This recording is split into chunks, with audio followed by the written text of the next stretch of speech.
ओम शांति। स्वर्ग के रचयिता, हम सब के रचनाकार प्यारे शिव बाबा हम सभी को ज्ञान की नई नई पॉइंट्स नए नए तरीके से हर रोज़ मुरली के द्वारा बताते रहते हैं। बाबा की मीठी मुरली हमें अनेकों युक्तियों से भी भरपूर करती है, तो अनेकों गुणों से भी हमारा श्रृंगार करती हैं। आज की मुरली बहुत ही रमणीकता वाली और उतनी ही गहरी रियलाइजेशन वाली भी है।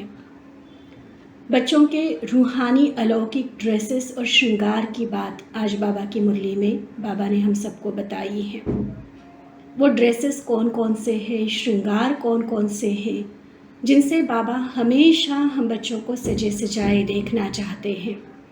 लेकिन बच्चे सदा के बदले कभी कभी हो जाते, और अंडरस्टूड है कि कभी कभी अगर बाबा के दिए हुए श्रृंगार और ड्रेसेस से सजाए रहते हैं तो उसके अलावा जो टाइम है उसमें मायावी ड्रेसेस और श्रृंगार में अर्थात बाबा ने दी हुई ड्रेसेस और श्रृंगार को खराब कर देते हैं, जिसको बाबा ने बदबू वाली या दाग वाली ड्रेसेस का भी नाम दिया है। तो जब हम बाबा के सजे सजाए ड्रेसेस और श्रृंगार की बात सुनेंगे तो जितना स्वमान ऊंचा अनुभव होगा, बाबा के प्यार का एहसास होगा, उतना ही जब बाबा इस तरह के कोई निगेटिव ड्रेस की बात करेंगे तो ऐसे लगेगा जैसे बाबा हमें दर्पण दिखा रहा है कि बाबा मुझे किस स्वरूप में, किस स्थिति में और कितना सुंदर देखना चाहते हैं। लेकिन हम अपने अलबेलेपन के कारण या कभी पुराने संस्कारों के वश होकर, कभी किसी अन्य व्यक्ति के परमत के प्रभाव में आकर बाबा की दी हुई श्रृंगार को बिगाड़ देते हैं। तो ये सुनते हुए अपने आप को हम फिर पक्का कराएंगे कि जितना सुंदर बाबा मुझे देखना चाहता है, मैं उस परम साजन की सजनी सदा ऐसे ही श्रृंगारी हुई, ऐसे ही सदा सजी सजाई रहूँगी। तो चले बाबा को देखते, बाबा के सम्मुख अपने आप को अनुभव करते। हम बाबा के महावाक्य सुनेंगे और साथ साथ उस स्वरूप में ढालने की कोशिश करेंगे। 9 जनवरी 1980 के बाबा की ये महावाक्य, जिसका सार है अलौकिक ड्रेस और अलौकिक श्रृंगार। अलौकिक ड्रेस और अलौकिक श्रृंगार। बाबा कहते, आज बाप दादा विशेष चारों ओर के बच्चों की रमणीक रंगत देख रहे थे, जिसको देख मुस्कुरा भी रहे थे और कहीं कहीं विशेष हंसी भी आ रही थी। मुस्कुराना और हंसना फर्क है ना। मुस्कुराना अर्थात सच में खुश होकर कि वाह मेरे बच्चे। बच्चों के ऊपर नाज करता हुआ जो चेहरे पर भाव आता है वो होती है मुस्कुराहट। और हंसना माना कि मैं क्या दे रहा हूँ और ये बच्चे क्या कर रहे हैं, उस तरह का हंसना। तो दोनों ही भाव थे बाबा के। अगर बच्चे बाबा के अकॉर्डिंग चल रहे हैं तो मुस्कुराहट, और अगर माया से हार खा रहे हैं तो और क्या करेंगे बाबा, गुस्सा तो कर नहीं सकते। तो बच्चों पर हंसी आ रही थी कि है क्या, कौन है, कितना कुछ बाबा ने हमें दिया है और बच्चे कर क्या रहे हैं। बाप दादा देख रहे थे कि संगम युगी सर्वश्रेष्ठ हीरे तुल्य युग के वासी।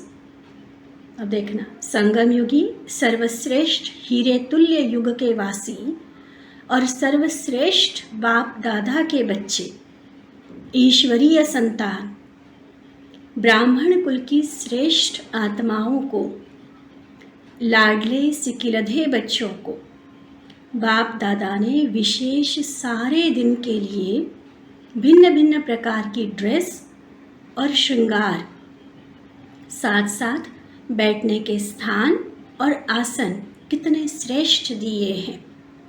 जैसे आज भी बाबा ने त्याग और तपस्या के आसन की बात कही, तो बाबा कहते कि आसन भी दिया, सिंहासन दिया, साज श्रृंगार दिया, ड्रेसेस दिए, तिलक दिया, ताज दिया, कितने सारे श्रृंगार दे दिए। जो जैसा समय वैसी ड्रेस, और वैसा ही श्रृंगार कर सकते हो।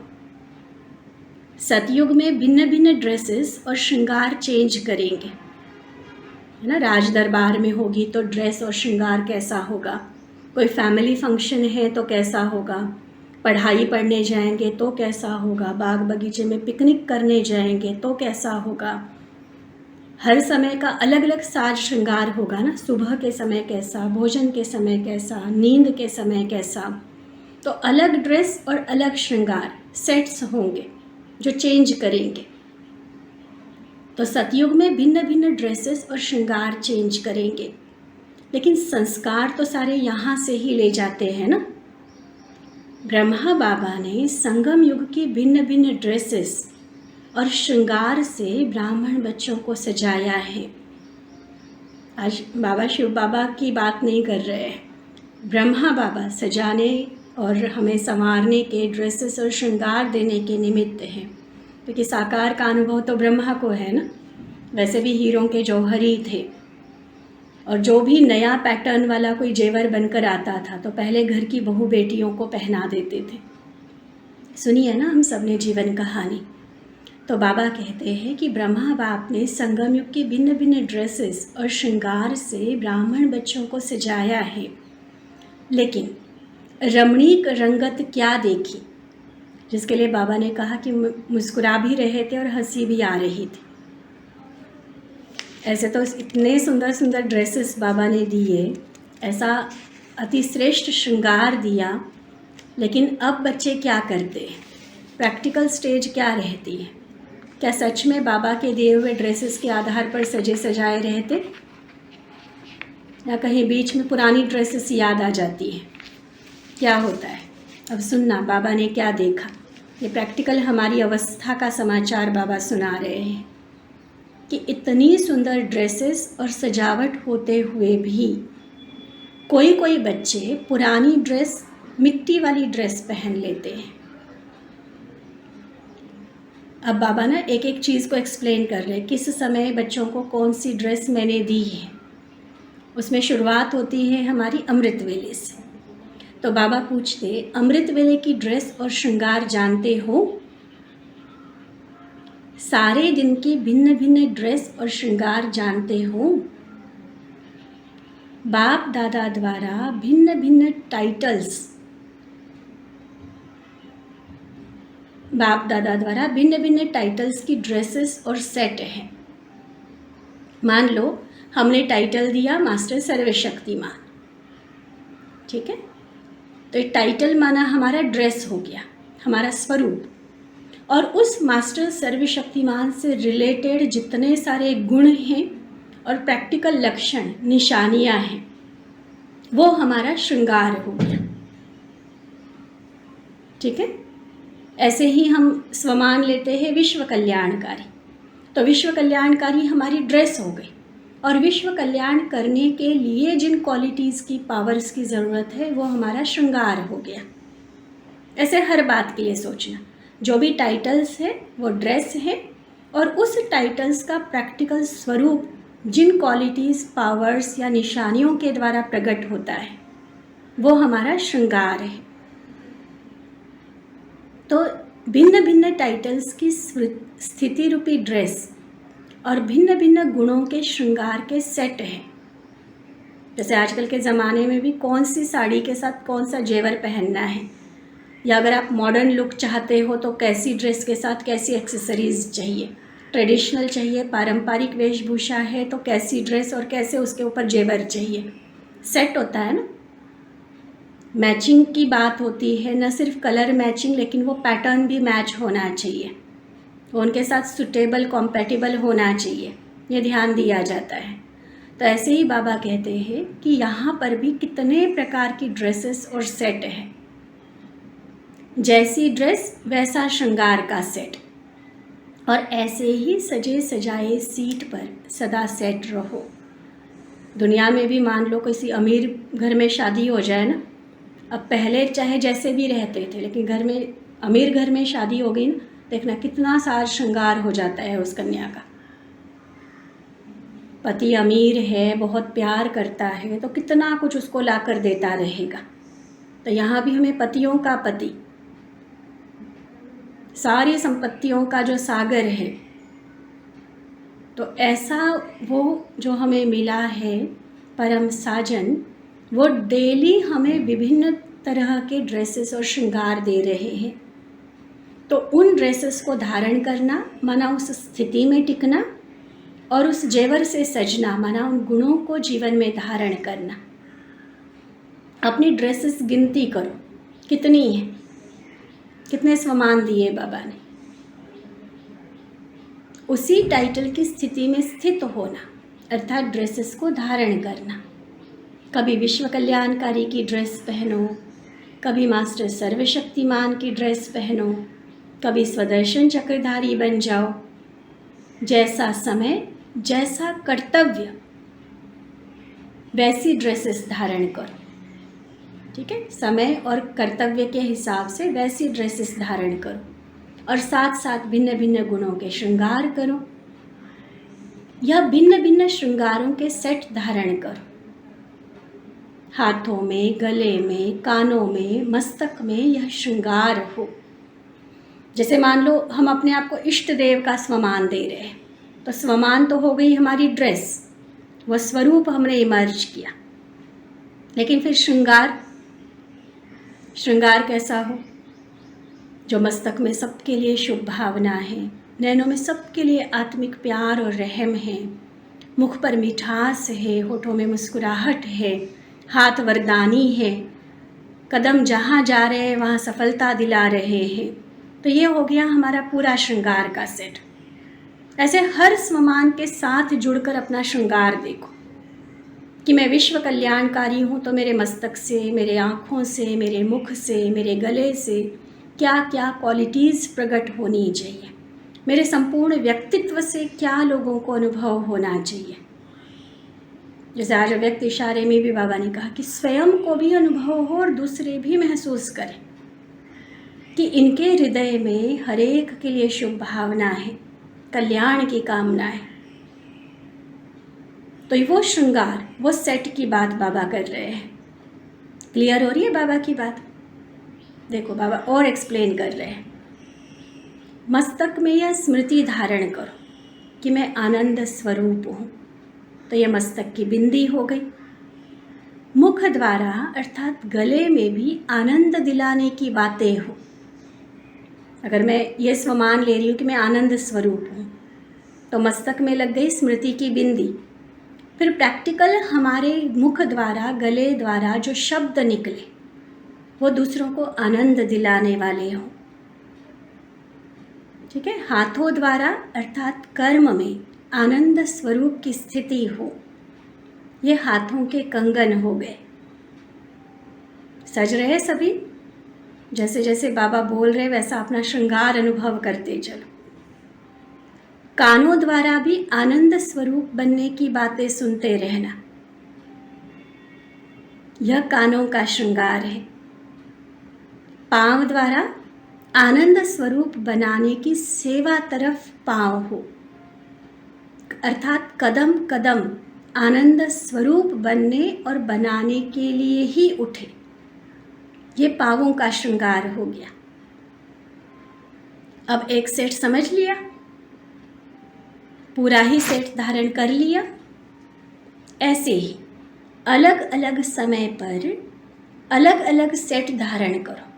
कहीं शक्ति स्वरूप बनने की ज़रूरत होगी, कहीं रहम दिल बनने की, दयालु बनने की ज़रूरत होगी, कहीं न्याय करने की ज़रूरत होगी, कहीं एडजस्ट करने की ज़रूरत होगी।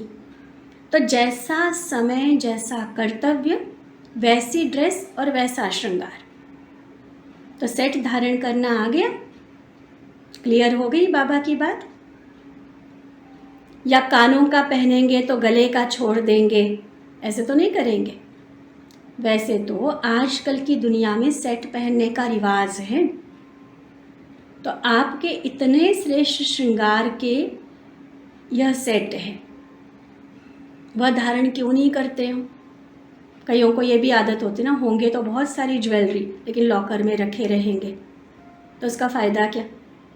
चलो वो तो इसलिए रखते कि चोरी ना हो जाए, हमारा तो कोई चोरी करेगा तो उसका भी भला होगा। हमारा तो भला होगा ही होगा, हमारा कुछ घटना तो है नहीं, और ही दूसरी आत्माओं को भी वो आनंद मिले, वो खुशी मिले, वो बाबा का प्यार मिले, तो और ही कल्याण की बात है। इसलिए हमें तो डरने की ज़रूरत नहीं है। हम तो पहन के खूब खुलेआम घूम सकते हैं, और स्थूल जेवर वालों को भले डर रहेगा। हम तो कहेंगे आओ और ये हीरे मोती लूट लो।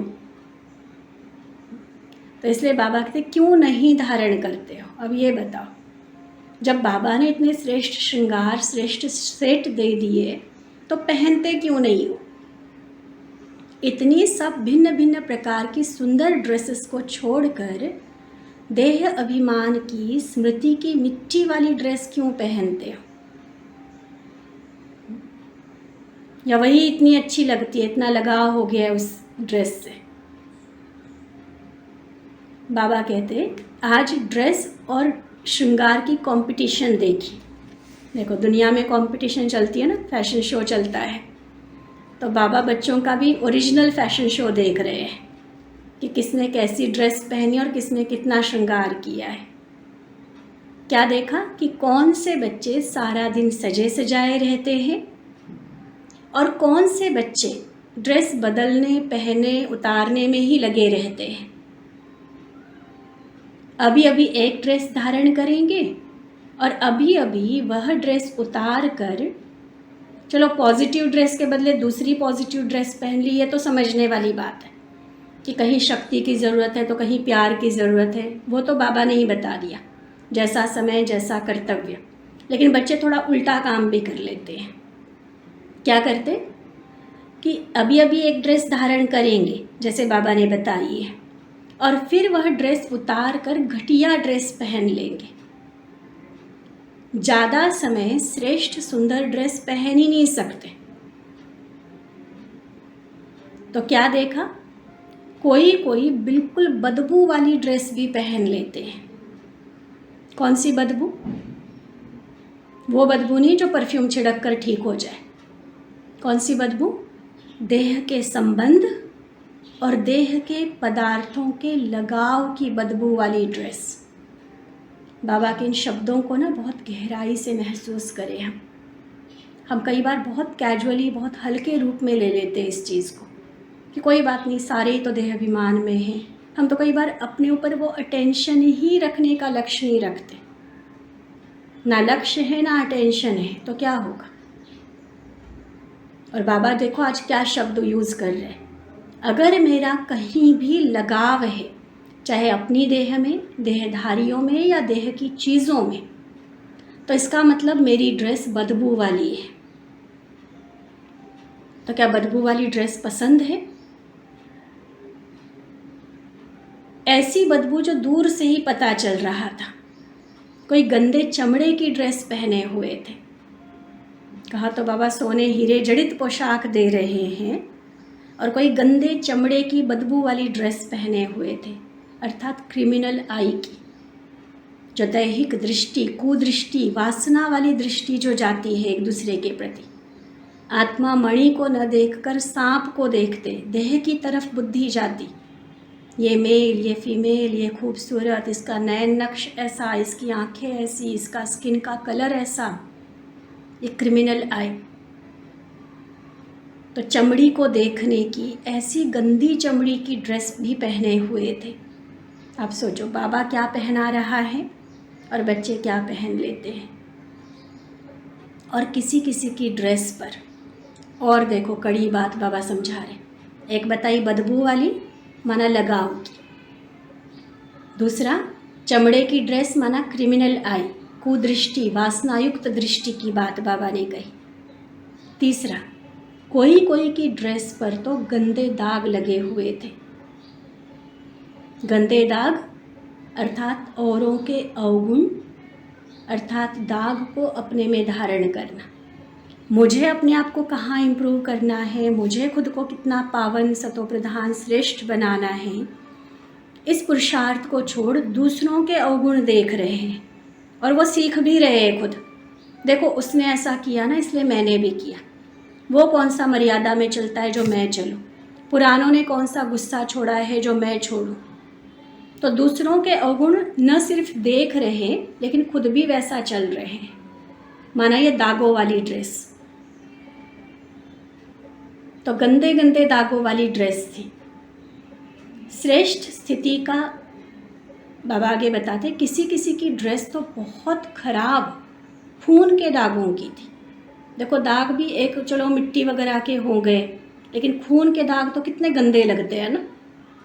और किसी किसी की ड्रेस ऐसी थी। वह क्यों थी? बार बार विकर्म करना अर्थात आत्मघात करना, आत्मा की श्रेष्ठ स्थिति का घात करना, ऐसी ड्रेस वाले भी थे। सुना? वैसे तो बाबा आत्मघात जीवघात की साकार मुरली में जब बात सुनाते तो कहते ये जो सुसाइड करते हैं ना, तो सुसाइड को लोग आत्मघात कह देते, लेकिन बाबा कहते नहीं, वो जीवघात है, अपने शरीर को नुकसान कर दिया उन्होंने। लेकिन आज बाबा आत्मघात की बात कर रहे हैं। कैसे? बाबा की दी हुई श्रीमत और अपना विवेक उनको दबाकर, उनका खून करके हम फिर मनमत या परमत के आधार पर चलते हैं, माया के वश होकर विकर्म कर लेते हैं। तो ये अपने ही विवेक का, अपनी ही आत्मा की श्रेष्ठ स्थिति का घात कर लिया, खून कर लिया। तो वो खून के दाग ऐसी ड्रेस वाले भी थे। सोचो क्या लगता होगा बाबा को। और हम अपने आप को देखें, वो कोई और बच्चों की बात थोड़ी कर रहे हैं बाबा। क्या हम ऐसा नहीं करते?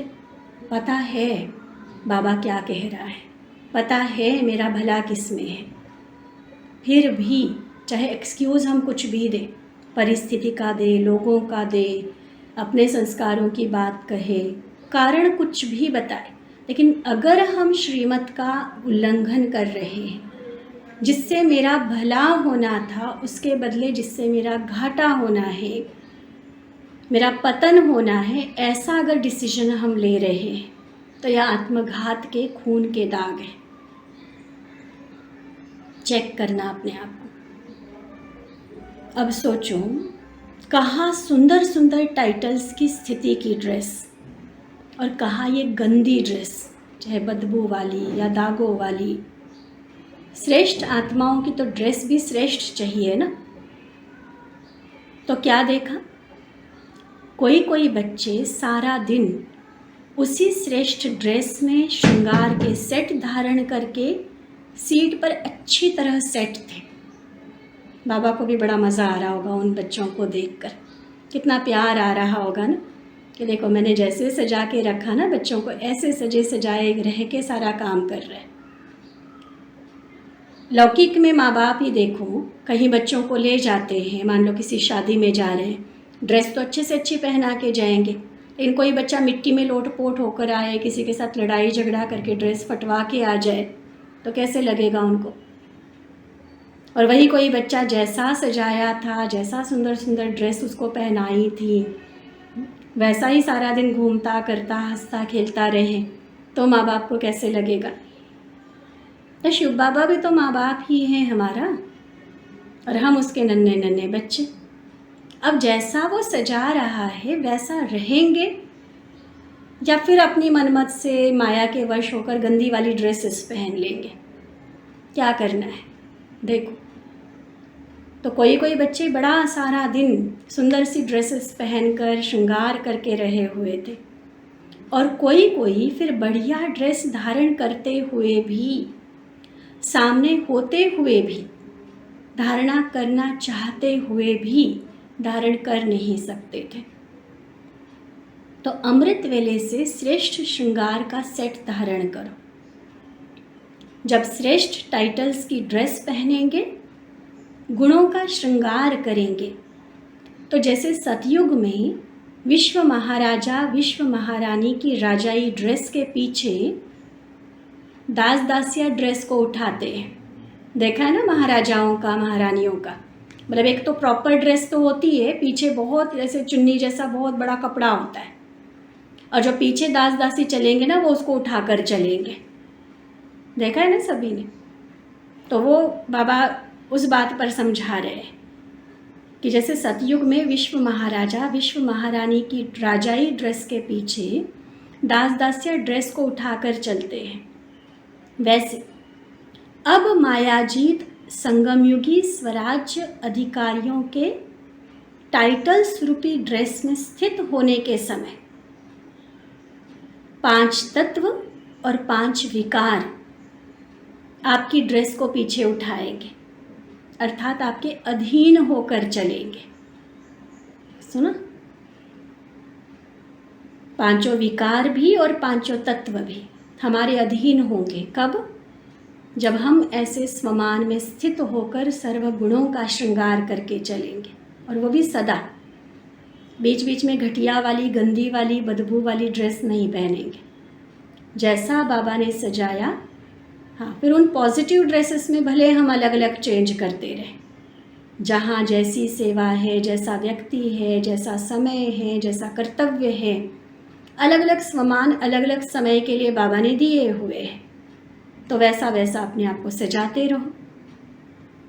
जैसे सतयुग में भी बोला ना, हर समय की अपनी ड्रेस होगी, लेकिन इसका मतलब ये थोड़ी कि अपनी अलग अलग ड्रेस, माना कोई गंदी वाली ड्रेस पहन लेंगे। चाहे बाग बगीचे में खेलने भी जा रहे तो भी कितनी सुंदर ड्रेस होगी, देखो। बाकी राज दरबार की तो सबसे बेस्ट वाली ड्रेस होगी। तो ऐसे श्रेष्ठ श्रृंगारों से सजे हुए और स्वमान रूपी ड्रेस पहने हुए रहो, ये बाबा आज समझा रहे हैं। तो बाबा अब कहते कि अब वह दृश्य सामने लाओ कि कैसे मायाजीत के पीछे यह रावण के 10 शीश, 10 सेवाधारी। बाबा क्या बता रहे हैं? वो दृश्य सामने लाओ कि कैसे मायाजीत के पीछे यह रावण के 10 शीश, 10 सेवाधारी बनकर के पीछे चलेंगे, लेकिन जब ड्रेस से टाइट होंगे, अर्थात निरंतर और लंबी चौड़ी ड्रेस होगी, तब वह 10 सर्वेंट आपके पीछे पीछे उठाते आएंगे। ठीक है ना? इतनी लंबी ड्रेस भी तो होनी चाहिए जो सर्वेंट पीछे उठाए। आजकल के राजे रानियां भी यह चोगा बड़ा लंबा चौड़ा पहनते हैं जो पीछे से उठा सके। अगर निरंतर की लंबाई नहीं होगी, टाइटल्स में टाइट नहीं होंगे, तो यही सेवाधारी आपकी ड्रेस उतार देंगे। सुना? बाबा की ना आज की मुरली ऐसी है जो एक तरफ स्वमान भी बहुत ऊंचा उठा रही है, खुशी दिला रही है, अपने भाग्य पर नाज करा रही है, और उतना ही दूसरी तरफ हमें रेड अलर्ट कर रही है कि ये जो सेवाधारी आपके बनेंगे, अगर आपकी निरंतर वाली स्मृति की लंबाई होगी तो ड्रेस पीछे से उठाकर, माना आपके गुलाम, आपके सेवक बन के चलेंगे। और अगर निरंतरता वाली बात नहीं है, सदा के बदले कभी कभी वाली बात है, टाइटल्स में सदा स्थित नहीं रहते हैं, तो ड्रेस उतारने का कारण, माना बेइज्जती करने का कारण भी बनेंगे और ही हमें धोखा देने का काम करेंगे। अगर निरंतर की लंबाई नहीं होगी और टाइटल्स में टाइट नहीं होंगे, तो यही सेवाधारी ड्रेस उतार देंगे, क्योंकि लूज होगी ना। तो अब दृढ़ संकल्प से टाइटल्स की ड्रेस को टाइट करो, प्रॉपर फिटिंग करो अपने लिए। दृढ़ संकल्प है बेल्ट, इससे टाइट करो तो सदा सेफ रहेंगे और सदा यह सेवाधारी आपके अधीन रहेंगे। सुनाया था ना, विकार परिवर्तन हो, सहयोगी सेवाधारी हो जाएगी। अभी ड्रेस पहनना आ गया, टाइट करना भी आ गया, तो जिस समय जो ड्रेस चाहो वह पहनो, लेकिन हाँ, गंदी ड्रेस नहीं पहनना। इसका नहीं कि बाबा ने छुट्टी दे दी, जो ड्रेस चाहे पहनो। गंदी ड्रेस के लिए छुट्टी नहीं दे रहे बाबा। बाबा ने जो दी है ड्रेसेस, उसमें से फिर जो मर्जी पहन लो। कभी गोल्डन पहननी है गोल्डन पहन लो, गुलाबी पहननी है गुलाबी पहन लो, माना अलग अलग ड्रेसेस की पहनना। काली, गंदी, बदबू वाली, दागों वाली ऐसी ड्रेसेस नहीं पहनना। क्लियर है ना? तो जब चाहे जो ड्रेस चाहो पहनो, लेकिन गंदी ड्रेस नहीं पहनना। ये जो बाबा के दिए हुए वैरायटी ड्रेस और वैरायटी श्रृंगार है, इसका लाभ उठाओ। ब्रह्मा बाप और बाप दादा ने यह संगम का दहेज दिया है। लव मैरिज की है तो दहेज भी तो मिलेगा ना। देखो, ये बाबा के रमणीक तरीके बताने के। आजकल की दुनिया में भी होता है ना, 21 जोड़े दे दिए, इतने जोड़े दे दिए, कन्या की शादी होती है तो यहाँ बाबा कहते हैं बाप दादा ने भी आपको दहेज में दे दिया।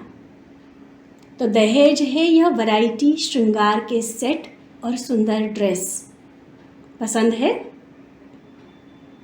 तो मैरिज में भी पक्के रहना। फिर बाप दादा का दहेज छोड़ के पुराना दहेज यूज़ नहीं करो ना।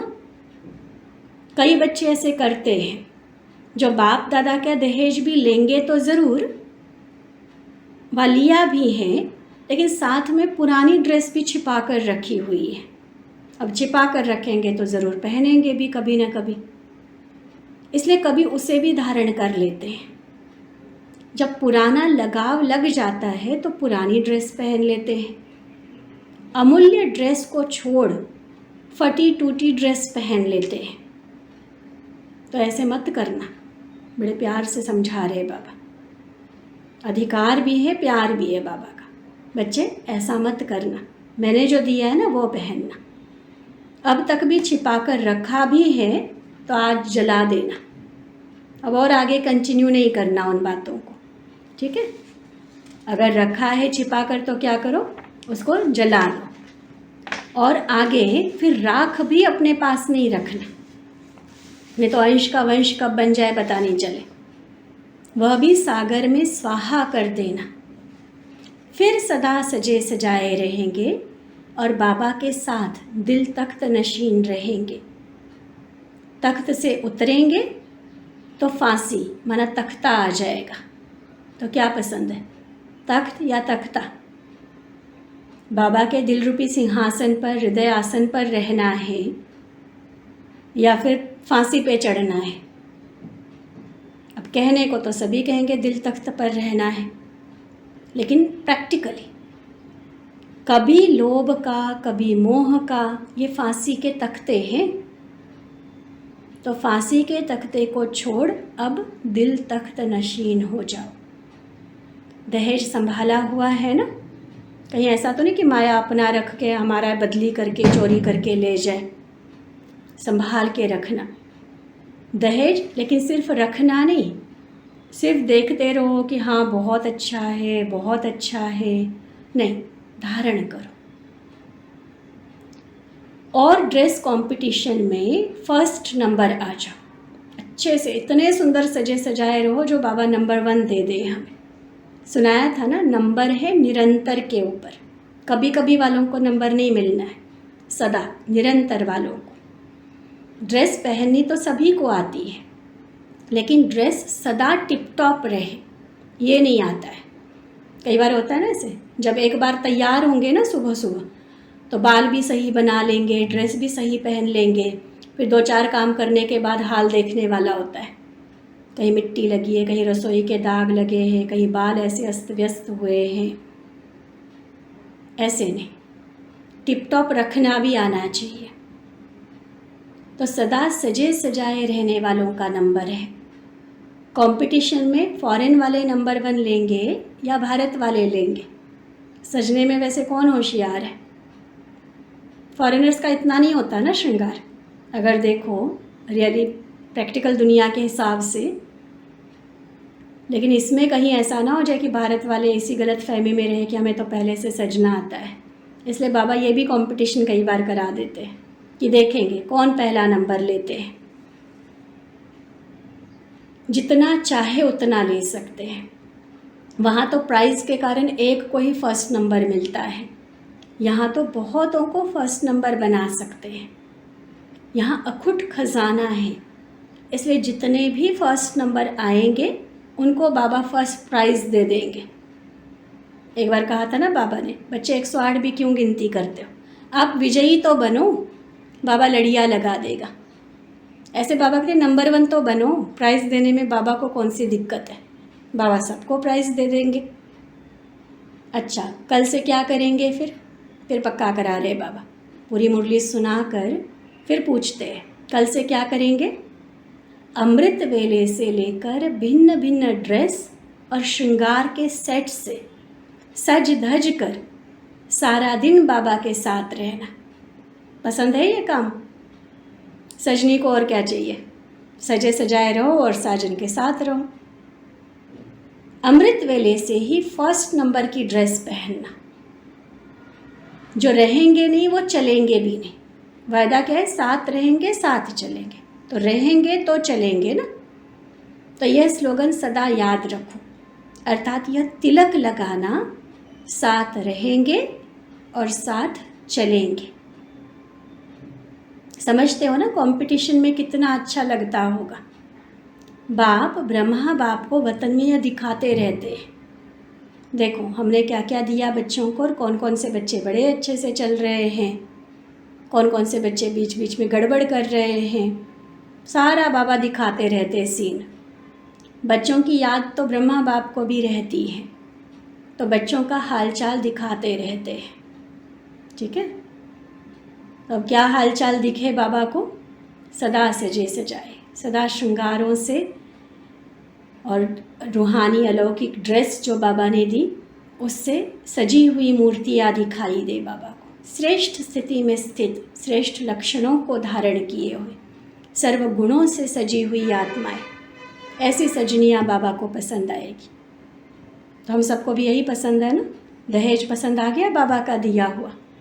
अलौकिक ड्रेस और अलौकिक श्रृंगार का दहेज दिया बाबा ने। अच्छा, ऐसे सदा सजी सजाई मूरत संगम युगी श्रेष्ठ जीवन के महत्व को जानने वाली महान आत्माएं, दुश्मन को भी सेवाधारी बनाने वाले, सहयोगी बनाने वाले, ऐसे मास्टर सर्वशक्तिवान सदा बाप और आप, इस विचित्र युगल रूप में रहने वाले, ऐसी परम पूज्य और गायन योग्य आत्माओं को बाप दादा का याद, प्यार और नमस्ते। हम रूहानी बच्चों की रूहानी बाप दादा को दिल व जान, सिक व प्रेम से नमस्ते नमस्ते नमस्ते जी। आगे बाबा की पार्टियों से मुलाकात है, उसे हम नेक्स्ट क्लास में लेंगे। ठीक है, आज मंथन करना, बहुत सुंदर मंथन के और प्रैक्टिकल स्वरूप बनने के पॉइंट्स आज की मुरली में। यह तो एक आउटलाइन है जो बाबा ने कहा कि ड्रेस माना स्वमान, टाइटल, और श्रृंगार माना सेट। एक एग्जाम्पल आनंद वाला देकर बाबा ने समझाया। ऐसे कोई भी स्वमान लेकर उसके आधार पर हम चिंतन करें। बहुत तरह के स्वमान हैं, तो उस स्वमान से रिलेटेड क्या क्या क्वालिटीज़ होनी चाहिए। ठीक है, क्लियर हुआ यह मंथन करना? फिर देखेंगे किस किस ने मंथन किया, फिर किसी दिन क्लास में सुनाएंगे सबका। अच्छा, ओम शांति।